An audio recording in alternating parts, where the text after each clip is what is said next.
I was coming home from a long trip the other day, and just before I got onto the motorway, I thought it was a bit warm in the car and decided to put the window down, and I just heard a clunk click and a snap, and the window mechanism broke. So I was carrying on the motorway with the window half down, and then it started to rain, and this was late at night. So I managed to get home and put these covers on it.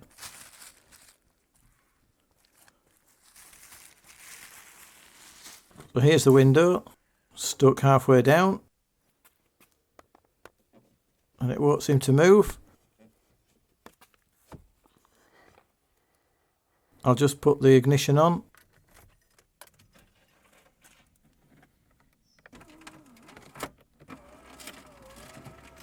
And when I press the lever, horrible grating sounds both ways. So I think the cables have snapped on the carrier. So I need to get it into a position so I can take the glass out, which means moving it up and down a bit if I can. You can manage to move it from inside or outside and fiddling about with the switch. I think that's roughly where it wants to be. So I've got to take the panel off now. Put my trusty Auntie Mildred's old rug down, so I've got something to kneel on. I'll just fast forward this bit because I've covered it in another video. I'll put a link at the end of the video and in the description.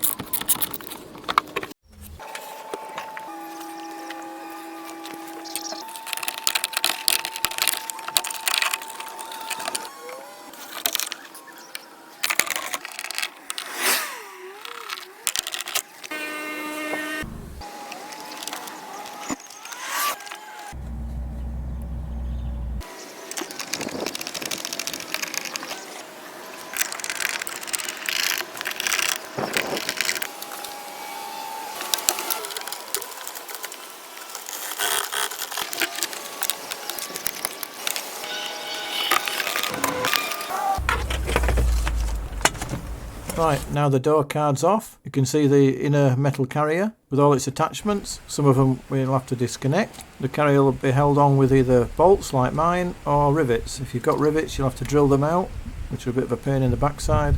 You could replace them with riv nuts afterwards and acquire some bolts like mine. I'll put the size in the description. You need to take the glass out, and to do that you need it in line with these holes behind the rubber grommets, which just pop out with a flat bladed screwdriver. And we'll need to detach the motor in this case, because we'll transfer that over to the new carrier. Take the grommets out.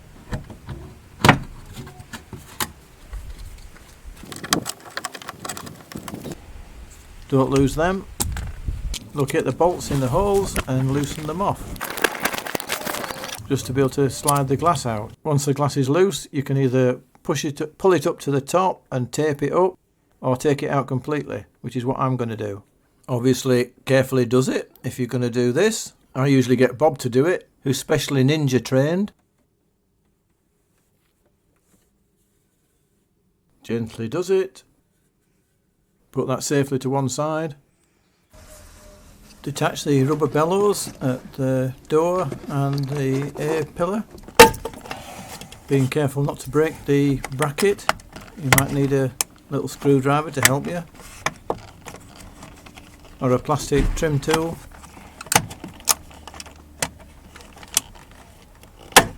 Pull it back and then detach the connectors on the side of the A-pillar and feed them one by one through the rubber bellows. So you just take the rubber bellows off completely.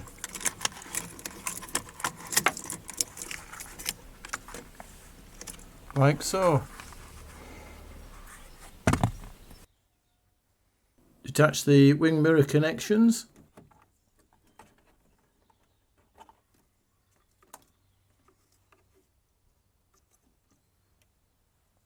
If your door lock is still attached to the carrier, then take the door lock out and detach it, as it's meant to come out with a carrier, but sometimes people break them and then you don't have to do this at all. You can just take the carrier off. Again, I'll put a link at the end of the video and in the description to a detailed video on how to do this, leaving the lock in place.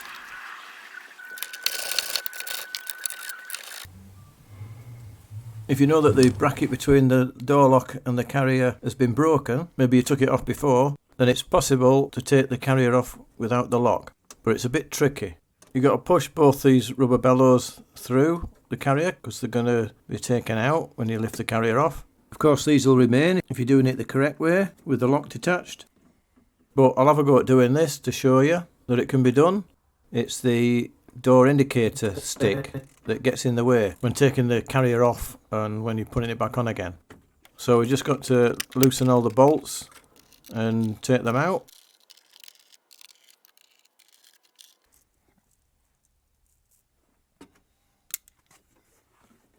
Detach it, then I have to feed the little cables through where the door pillar is.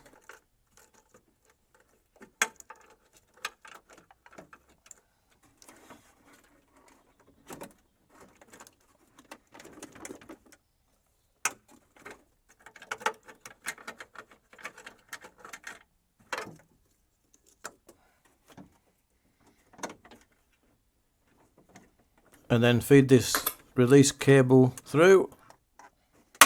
Whoops, damn it. I think I've broken the indicator stalk off. That's not the way to do it. Oh well, I should be able to put that back, I think. Give it a go anyway. So I just need to detach the lock connection, which is fairly easy to do. Just reach round and detach it. It's one of those VAG clips again, like so. How easy is that? Right, I've put the indicator stick back on, in position roughly, but to make it easier next time I think I'll take this indicator chrome bit off and the rubber bellows.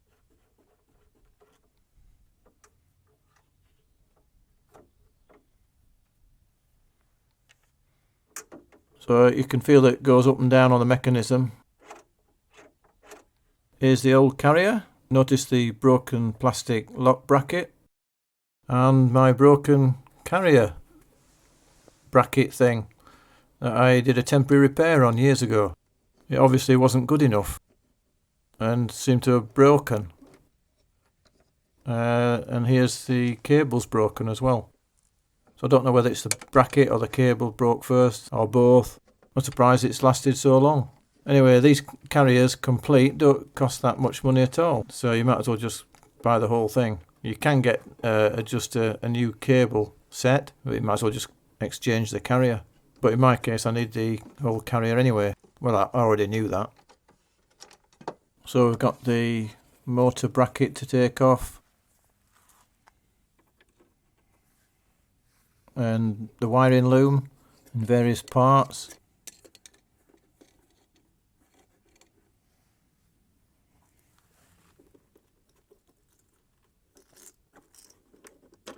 And we've got the speaker to sort out, which is riveted in place.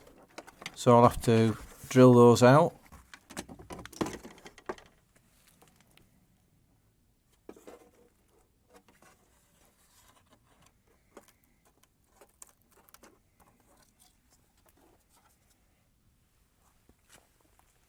The motor's held on with these 3 screws.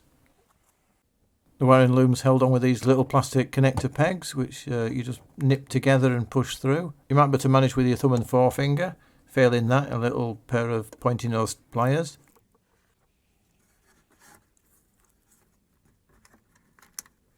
Ease the grommets out.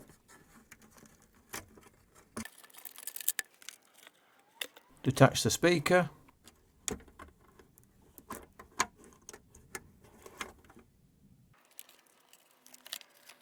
Various little clips.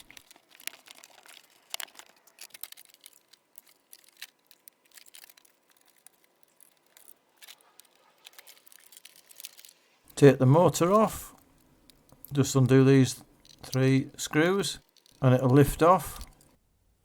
And now we can see the damage with the windings. There you are. There's what happens if you snap the cable and you keep pressing it.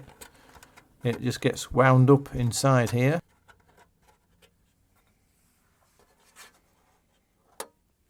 One motor and loom detached.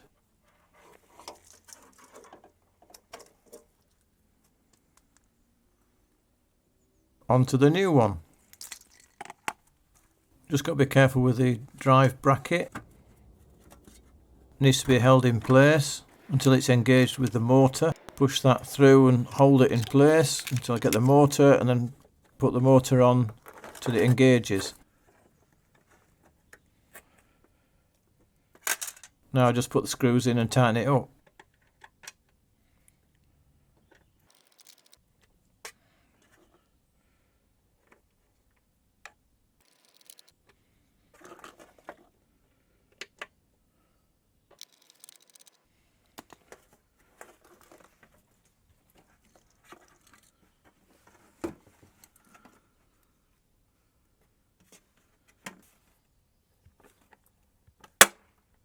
Whoops, what's that click? Seems might have damaged something there, just seems to have clicked in place with the gears. Thought the motor was tight. A little bit worried there, I might have broken something.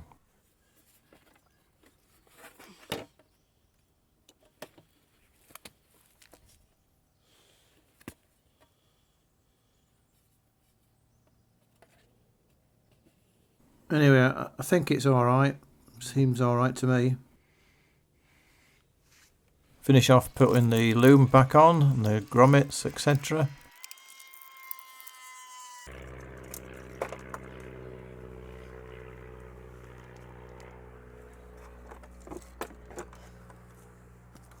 Right, I've just put everything back in place temporarily and connected everything up and connected it to the battery. So I'm just going to test it to make sure everything works.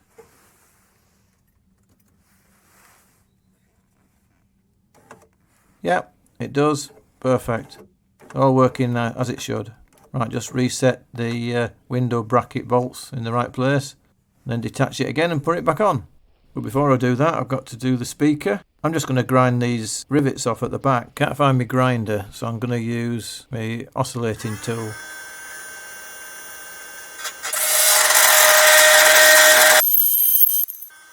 That's working alright.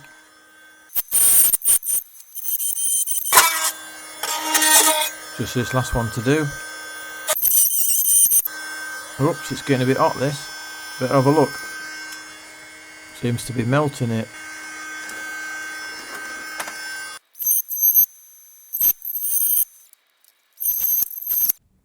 Knock the rivets out.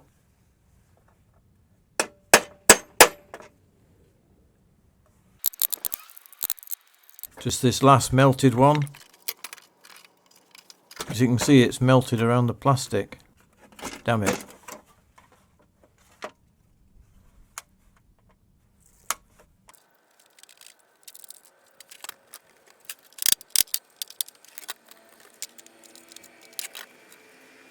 Gently detach the foam seal, keeping it intact.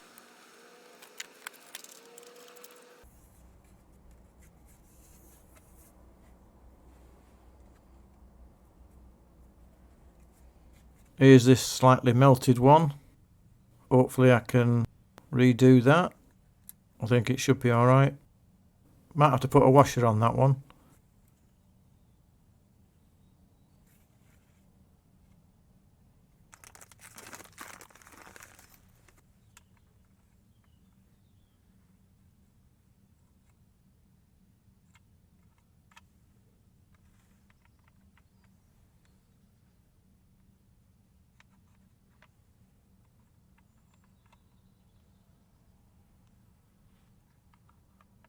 Here's the broken lock bracket that I've taken off, as it's broken anyway. I might replace that sometime.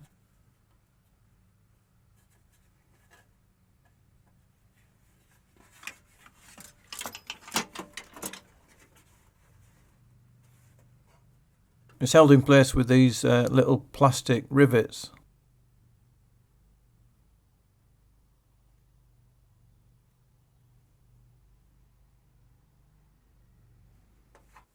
And mine are all broken anyway.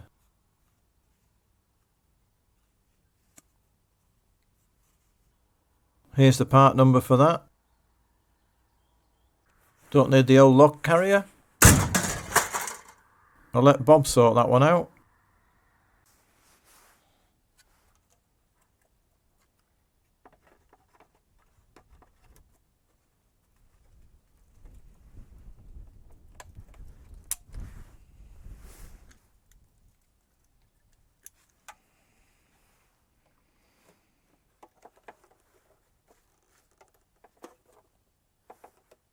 Rivet the new speaker on.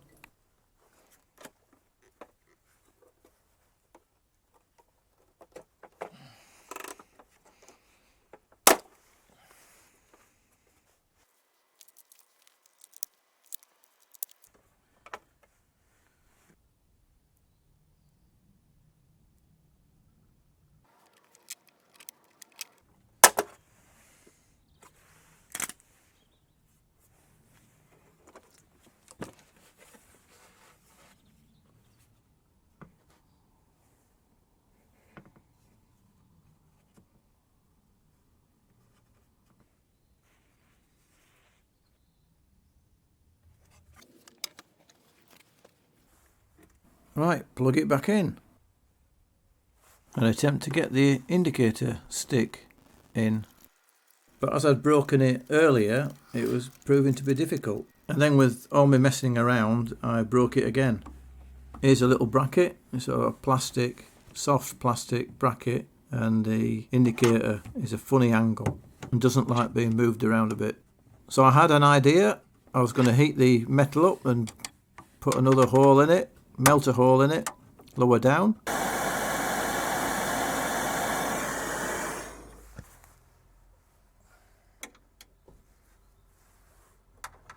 And that did work. Here's the result. Looks alright to me. So then I tried to put the indicator in the panel and put the panel into the door, and I just couldn't work out the angles to do it. And to be honest, I don't think I had the patience today. It was a bit cold and I was just fed up, which is never a good recipe for fixing a difficult job on a car. Unfortunately, that didn't last either, and I broke that one off as well. So I was completely stuffed, and Bob wasn't happy at all. I have done this before. I'm sure I could get it on before without taking the lock out. Oh well, I'll have to do without it for now. It'll still work without the indicator stick. I might just buy a new lock sometime, as well as a lock to carry a bracket, and do it that way from now on, which is really what I'd recommend in the first place, as I don't think it's easy to do, unless you're a master ninja. Which Bob is, of course, and makes the whole thing quite embarrassing.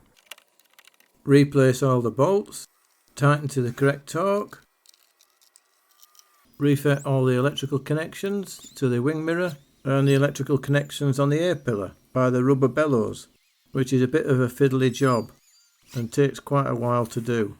But I eventually mastered it. Clip the last remaining connector into the panel and then refit the bellows onto the A-pillar.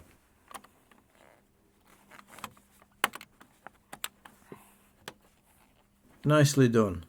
Reinsert the glass into the door using basic ninja techniques. Hold it firmly and be precise. Slowly ease it into the door and down onto the clips. And if you push on the clamp bolt, you should be able to get the glass into the clamp. It should look like this. And this. And tighten to the correct torque. Or what I do is just by feel. Just tight enough to make it grip onto the glass without overdoing it.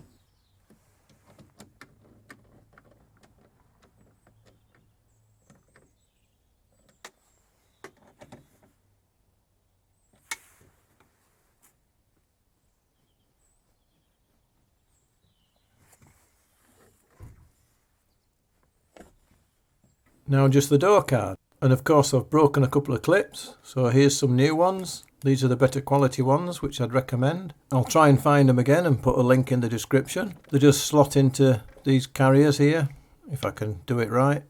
Just like that. I've got a little rubber washer on, which you want to keep on. Stops them vibrating. And one in here. And stick the panel back on. I've attached a couple of strings to the cables and feed them through the door card. It makes it a bit easier.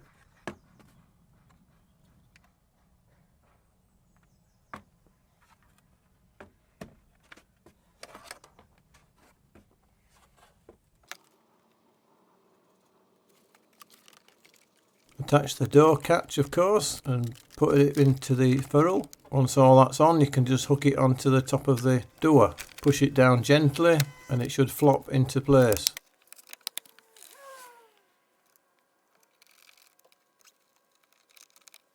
Screw the handle on, all the screws. Right, that's it. Fit all the other bits. Put the handle on in reverse order and we're done. Reconnect the battery. Just got to test it now. Put the key in ignition, turn it on, and hey presto, it works.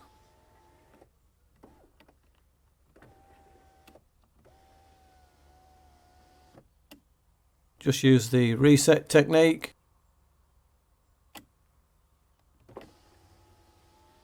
That's it, all sorted. I'll do the indicator stick another day. I'm off in for my tea. It's about time. So I'll bid you farewell. I hope you enjoyed watching this video. If you did, give us a like, a thumbs up, leave a comment and subscribe. And I'll see you again on another video.